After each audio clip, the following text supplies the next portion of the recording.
আলহামদুলিল্লাহ আসসালাতুলিল্লাহ আম্মা বাদ আউযু বিল্লাহি মিনাশ শাইতানির রাজিম বিসমিল্লাহির রহমানির রহিম।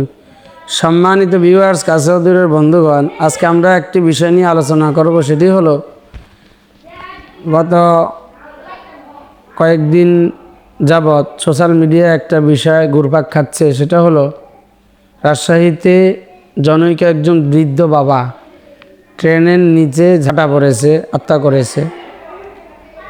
তো এরকম একটা মর্মান্তিক সংবাদ এবং খবর সর্বত্র ছড়িয়ে পড়েছে। আমাদের এখান থেকে যে বিষয়টা শিক্ষণীয় সেটা হলো যে এই লোকটা সর্বপ্রথম আমাদের জানা দরকার যে কেন সে এরকম হত্যার পথ বেছে নিল। এক নম্বরে তো শরীয়তে আত্মহত্যা মহাপাপ। যেমন হাদিসের মধ্যে আসছে, দুনিয়াতে কেউ যদি হত্যা করে, ছাদের থেকে পড়ে আত্মহত্যা করলে সে মরার পরও ওইভাবে হত্যা করবে, ওইভাবে তাকে শাস্তি দেওয়া হবে। কেউ যদি পেটে ছুরি ঢুকাইয়া দেয় তাহলে কবরের মধ্যে সে পেটের মধ্যে ছুরি ঢুকাইতে থাকবে। কেউ যদি এরকম ট্রেনে ঝাঁপ দেয় তাহলে এইভাবে সে ঝাঁপ দিতে থাকবে। সুতরাং বোঝা গেল আত্মহত্যা করা একটি মহাপাপ। একজন বৃদ্ধ বাবা এই বয়সে কেন এরকম একটি খারাপ পথ বেছে নিল, এর যেই কারণ অবশেষে জানা গেল সেটা হলো যে আমরা জানতে পেরেছি এই বৃদ্ধের বাবা, এই বৃদ্ধ লোকটি, তার যে সন্তান রয়েছে, সন্তানের যে বউরা, সন্তান এবং সন্তানের বউরা কেউ তার খোঁজখবর নেয় না, খাবার দাবার দেয় না। সে অনেক অসহায় এবং সে বিপদের সম্মুখীন হয়ে কিং কর্তব্য বিমূঢ় হওয়ার কারণে কি করবে ভেবে পাচ্ছে না, যার ফলে সে আত্মার পথ বেছে নিয়েছে। এখন এই যে তার সন্তান যে তাকে খাওয়ায় না, সন্তানরা যে তার খোঁজখবর নেয় না, এর পিছনে কারণ কি? এর কারণ হলো, এটা একটা কারণ যে তিনি বাবা হিসেবে সন্তানের হক আদায় করেন নাই। একজন বাবা যেমন সন্তানের উপর হক আছে, সন্তানেরও বাবার উপর হক আছে। আমরা অনেকে মনে করি যে শুধু বাবা মার সন্তানের উপর হক আছে, যে সন্তানের বাবা মার উপর হক নাই। এটা ভুল।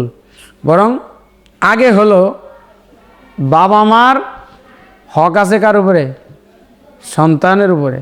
কিন্তু আগে হলো সন্তানের হক আছে বাবা মার উপরে। সেটা হলো যে একজন বাবা মা তার সন্তানকে এভাবে লালন পালন করবে যাতে এই সন্তান ভবিষ্যতে তার সুসন্তান হয় এবং একজন কল্যাণকর সন্তান হয়।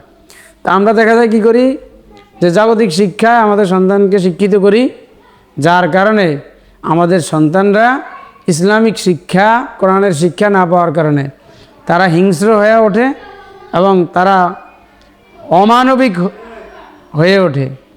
যদি আজকে তার সন্তানগুলোকে সে কোরআনের শিক্ষা দিত, ইসলামিক শিক্ষা শিক্ষিত করত, তাহলে আজকে সে বাবা হিসাবে আত্মহত্যার পথ তার বেছে নিতে হতো না।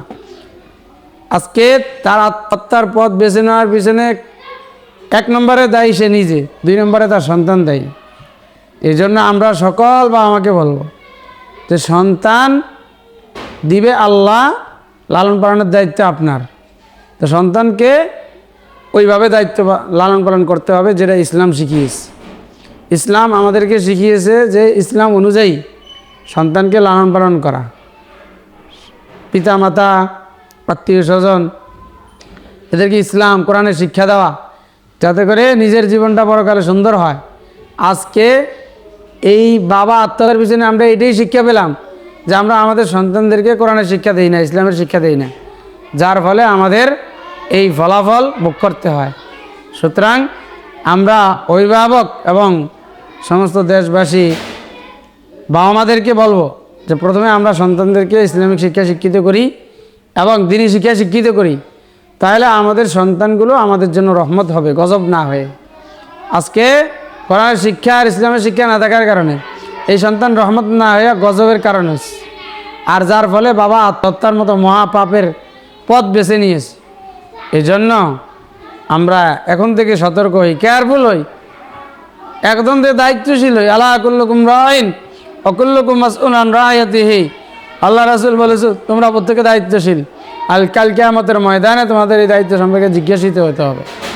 তো পিতা মাতা উপরে সন্তানের দায়িত্ব আছে, সন্তানের পিতা মাতার দায়িত্ব আছে। সন্তান যদি পিতামাতার দায়িত্ব আদায় করে, পিতামাতা যদি সন্তানের হক আদায় করে, তাহলে সন্তানও পিতামাতার হক আদায় করবে। এই জন্য আমাদের সর্বপ্রথম হলো আগে আমরা সন্তানের হক আদায় করব, তাহলে সন্তানও আমাদের হক আদায় করবে। আরে আজকে এই সন্তান তার পিতাকে খাবার দাবার না দেওয়ার কারণে সে কষ্টে বেদনায় সে আজকে ট্রেনের ঝাঁপ দিয়ে আত্মহত্যা করেছে। তাহলে যদি সন্তান তাকে এভাবে লালন পালন করতো, বাবা মার ব্যথায় ব্যথিত হইতো, দরদি হতো, তাহলে আজকে বাবা এই অবৈধ পথ আত্মহত্যার পথ বেছে নিত না। আল্লাহ তাআলা কোরআনে বলেছেন, অকুর রব্বির হামহুমা কামা রাব্বায়ানি সগীরা ওয়ালা তাকুল্লাহুমা উফিউ ওয়ালা তানহারহুমা, যে পিতা মাতার কোনো আচরণে উফ শব্দ বলাও নিষেধ। ওয়ালা তাকুল্লাহুমা উফিন ওয়ালা তানহারহুমা, তাদেরকে ধমক দেওয়া যাবে না।